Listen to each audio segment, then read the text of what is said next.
ورجعنا لكم بعد الفاصل وهيكمل معانا حلقتنا ضيفنا المدير التنفيذي لجريدة الشارع المصري الأستاذ حسام سالم. يا اهلا بيك. ازي حضرتك؟ اهلا بيك.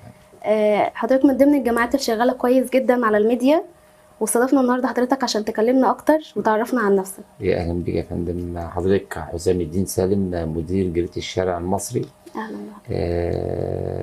راجل مصري ومواطن وبحب بلدي. كنت نائب رئيس المجلس الوطني لمكافحة الفساد في الحزب المصري القومي، وحاليا المدير التنفيذي في قلب الشارع، جريدة الشارع المصري. رأي حضرتك ايه في الانتخابات القادمة بصفتك موجود في الشارع المصري؟ احكي لنا ايه المطلوب من النواب الجدد ان هم يعملوه في ظل الظروف الحالية للبلد. والله انا اول حاجه، انا طبعا بدايه عن حديثي بقدم التهنئه الاول لفخامه السيد رئيس الجمهوريه والشعب المصري والجيش والشرطه بثوره 30 يونيو. بالنسبه للانتخابات اللي جايه بتاعت مجلس النواب، احنا عايزين عضو مجلس نواب من الشارع، قلب الشارع، فاهم الدنيا. في 3 نقاط مهمين جدا جدا بنطالب بيهم النواب الحالي واللي جاي. احنا في مرحله انتخاب قادمه جايه، تمام، من خلال تواجدي بصفتي مدير تنفيذي جريدة الشارع المصري. اول حاجه طبعا قبل اي شيء انا بشكر الدكتور هشام المغربي رئيس مجلس اداره الجريده، وبنشكر الدكتور محمود عليوه نائب رئيس مجلس اداره الجريده على دعمهم لكل المهتمين بالصحافه والاعلام. بنرجع بقى للمحور الاساسي بتاعنا اللي لازم نهتم بيه اعضاء مجلس النواب. هم 3 محاور: البطاله والتعليم والصحه. طبعا احنا بنتكلم عن التعليم، ده هو اللي بيبني سلوك البني ادم. يعني احنا جينا اتطرقنا من حوالي 3-4 ايام ان في مهاجمه كبيره جدا على وزير معين، تمام. طب وليه انا هاجمه؟ طب ما انا ابني السلوك الاول. يعني بدل ما هاجم وزير واحد بعينه، الراجل ده مجتهد جدا، اشمعنى هو؟ انا عايز اسال سؤال، اشمعنى الوزير كامل وزيري ان كنتوا بتهاجموه هو؟ طب ما في اخطاء كتير جدا في جميع الوزارات. يبقى عايزين نغير الحكومه كلها بقى. احنا دلوقتي عايزين ننتبه لحاجه معينه، لازم تكاتف بين عضو مجلس نواب. احنا لازم نكونوا متكاتفين معاه ويشوفوا ايه الصالح.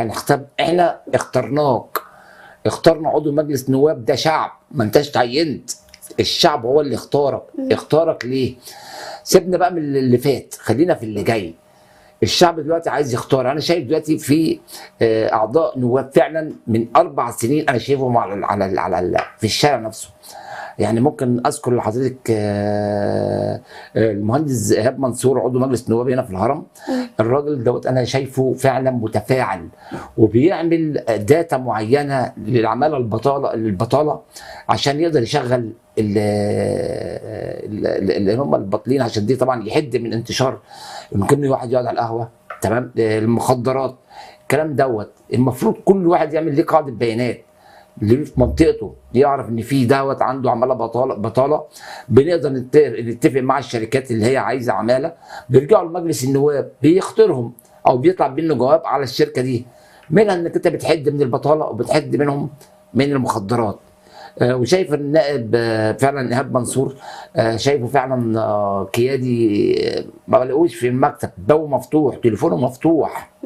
من ناحيه الصحه، بنشوف طبعا الصحه دي اهم حاجه برضو. احنا بنشكر طبعا فخامه السيد رئيس الجمهوريه انه عالج امور كتيره جدا في الصحه. اول حاجه منها الفيروس الكبدي دوت، وبيفتح مجالات كتيره جدا. طبعا انا عايزين برضو اعضاء مجلس النواب، في عندك ناس غلابه، في ناس غلابه كتير جدا في البلد، محتاجين عمليات، محتاجين ادويه. عايزين نعمل علاج على نفقه الدوله. في ناس بتقف كتير جدا لما تجيلهم الحاجه دي. طب ليه انت عضو مجلس نواب؟ ما هي شعبيتك دي، ارضيتك. اعمل داتا معينه، تمام، واجمع فيها. ما دي هتبقى الداتا بتاعتك الانتخابات اللي جايه.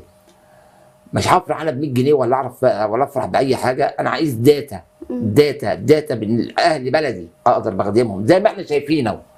وشايف برضو في عضوه برضو جميله جدا، الدكتوره ميرسا محروس، دي شغاله.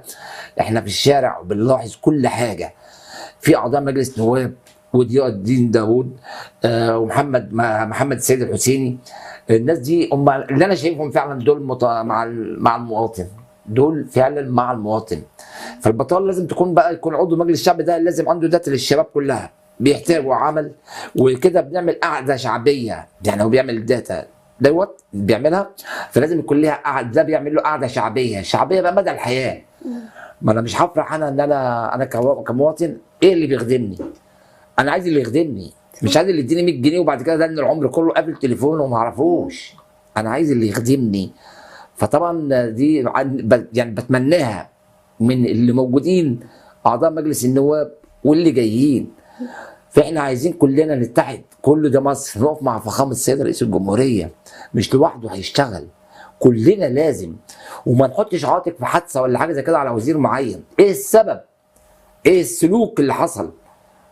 ما هو ده مش يعني ما هياش جايه كده بقى او دي نخلي الناس اللي هي المغردين بالدوله يقعدوا يتكلموا يقول لك اصل ده الوزير ده فاشل، ده لا لا لا لا, لا، ده الدكتور وزير كامل الوزير ده شغال وعمل نقله وطفره جميله جدا وراجل مجتهد. الراجل بيقول انا هدني في الوزاره شغال مدى الحياه. اصطادوا له نقطه ان انا هدني في الوزاره، بيقولوا الوزاره بيقول لا انا لو موجود في الوزاره هشتغل لغايه لما اموت، لان الراجل ده بيحب بلده، ده ابن الجيش المصري، ابن مصر، الراجل ده عظيم.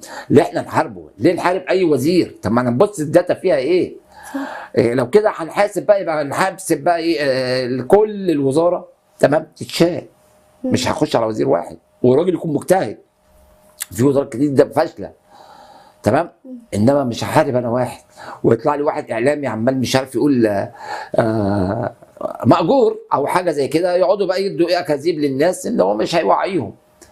الاعلام ده بتخش قلب المواطن، اخش جوه المواطن ازرع له بدل ما اديله حاجات يعني تثيره وتديله عدم الثقه في الدوله. مش هقول بقى في وزير كشخص، لا في الدوله.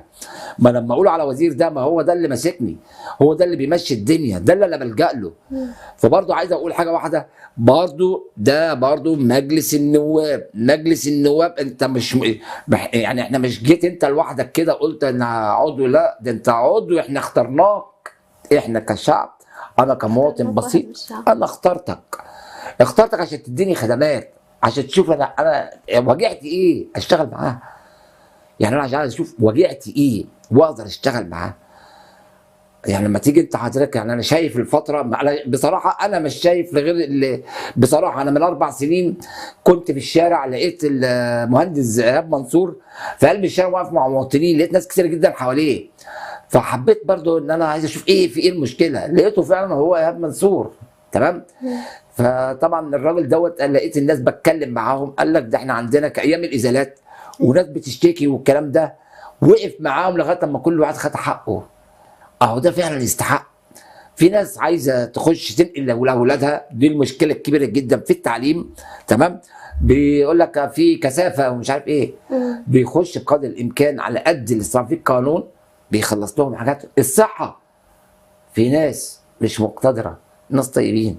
مصر ده مصر جميله تمام، مصر دي جميله، مصر هي اللي ممكن تبني وممكن تنزل، الشعب ممكن يبني وممكن ينزل. حبك ليه وهو حبه ليك كلنا هنبقى مع بعض، كلنا الواحد. انما واحد يقول لك انا خلاص انا دفعت وهروح اقعد، اقفل تليفونك لما تيجي عليه الدوره الثانيه، قبل الدوره الثانيه باسبوعين بثلاثه بشهر بشهرين ابتدي اوزع وانزل الارضيه بتاعتي عشان اعمل شعبيه. هو الشعب خلاص يا باشا عرف، الشعب فهم كل حاجه.